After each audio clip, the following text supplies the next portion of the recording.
राधे राधे कृष्ण भक्तों।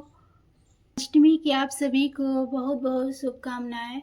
जन्माष्टमी आने वाली है। आज की वीडियो में आप लोगों को जन्माष्टमी की बहुत सरल पूजा विधि बताने वाली हूँ। जिस प्रकार आप अपने लड्डू गोपाल जी को जगाते हैं, प्रकार आप प्रतिदिन जगाते हैं, उठाते हैं, उसी प्रकार से जगा लेंगे और भोग लगा लेंगे। तो आप चाहे सुबह के समय भी लड्डू गोपाल जी को पंचामृत का स्नान आप करवा सकते हैं। तो देखिए, मैं आपको पूजा शाम के समय की बता रही हूँ।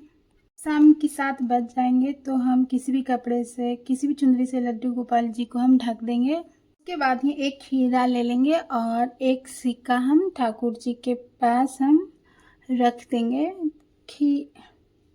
पर खीरे की विशेष महत्व होते हैं। आप चाहे तो 2 खीरे भी रख सकते हैं, तो आप एक भी रख सकते हैं और एक सिक्का आप रख सकते हैं। इसके बाद हमें लड्डू गोपाल जी को बार बार छूना नहीं है, क्योंकि हम एक ही जगह पर विराजमान रखेंगे लड्डू गोपाल को। तो इसी बीच के आप लड्डू गोपाल के लिए 56 भोग भी बना सकते हैं। इस बीच में आप जो भी आपको बन सके आप कर सकते हैं।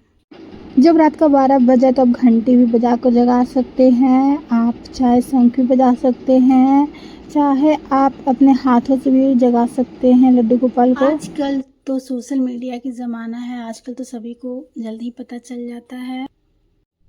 तो जब रात का 12 बजेंगे तो आप ताली बजाकर, शंख बजाकर या फिर घंटी बजाकर भी आप चला सकते हैं। ओम नमः भगवते वासुदेव का भी मंत्र आप जाप करवा सकते हैं। तो इस तरीक़ा से हम चुंदरी या कपड़ा हटा लेंगे और ये सरल विधि है। आप कर जो इसके बाद हम जो खीरा लिए हैं, जो लड्डू गोपाल के पास है, उसके साइड से हम कट कर लेंगे। तो देखिए, चाकू से हम बिल्कुल नहीं काटना है।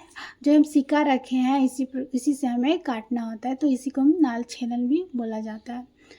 तो देखिए, सिक्के को और जो ये डंठल के जो आगे वाला है, जो आप गमले में इसे दबा सकते हैं, कभी मिट्टी में आप इसे गाड़ सकते हैं। सिक्का है वो अपने पास भी रख सकते हैं। बचा हुआ खीरा आप घर के सभी सदस्य को आप प्रसाद के रूप में बांट दे सकते हैं। लड्डू गोपाल को अब स्नान करवाएंगे। कुछ फूलों से भी आप लड्डू गोपाल को ऐसे आप डेकोरेशन कर सकते हैं नहाने वक्त। अब लड्डू गोपाल जी को, अगर आपके पास पंचामृत है तो आप पंचामृत से भी स्नान करवा सकते हैं, या आप गंगा जल मिलाकर आप लड्डू गोपाल को स्नान करवा सकते हैं। हमारे सभी को प्यारे लड्डू गोपाल जी का जन्म हो चुका है, आप घर में अपने आ चुके हैं। तो अब हम इनको श्रृंगार करेंगे। लड्डू गोपाल जी को आप नए नए वस्त्र आप ज़रूर लाएं। तो देखिए, अपने लड्डू गोपाल को हम सुंदर से तैयार कर चुके हैं। इन्हें अभी और श्रृंगार बाकी है। देखिए, जब भी हम छोटे बच्चे को काजल लगाते हैं, उसी प्रकार हमें लड्डू गोपाल को भी श्रृंगार में काजल लगाना चाहिए।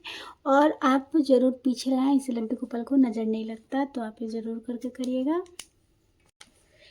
अब इन्हें हम लड्डू गोपाल को मुकुट बनाएंगे। अब हम लड्डू गोपाल जी को बांसुरी जरूर देंगे, क्योंकि बांसुरी इनका बहुत अति प्रिय है। तो बांसुरी इन्हें याद करके आप जरूर दें।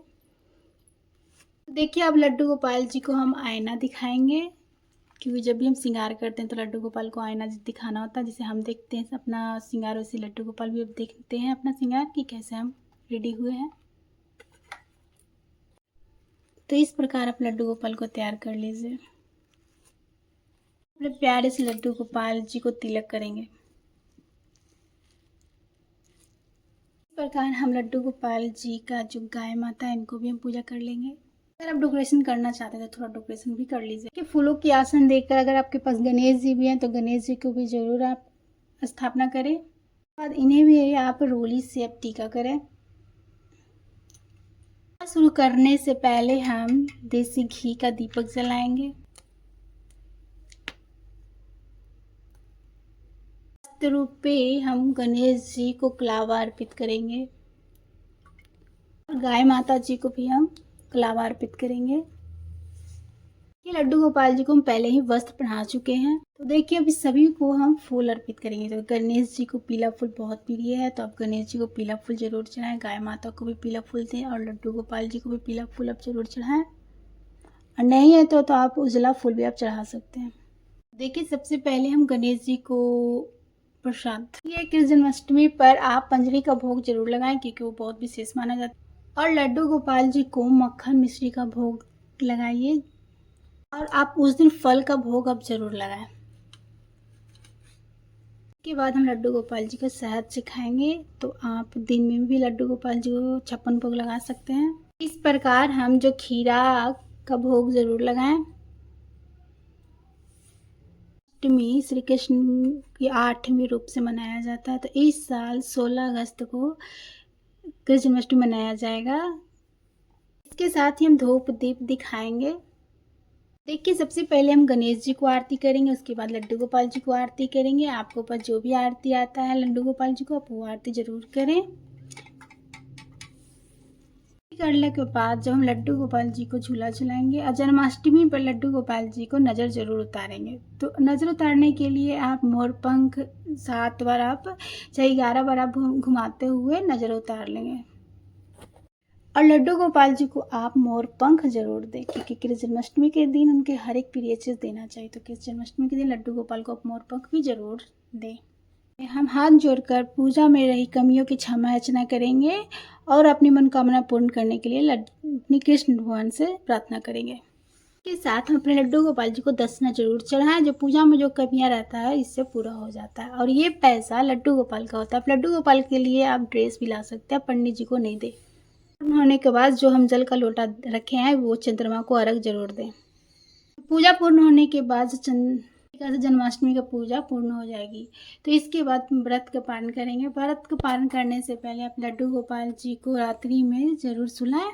ध्यान रखें कि झूला में हमें लड्डू गोपाल जी को नहीं सुलाना है। लड्डू गोपाल जी को आप बेड पे ही सुलाएं।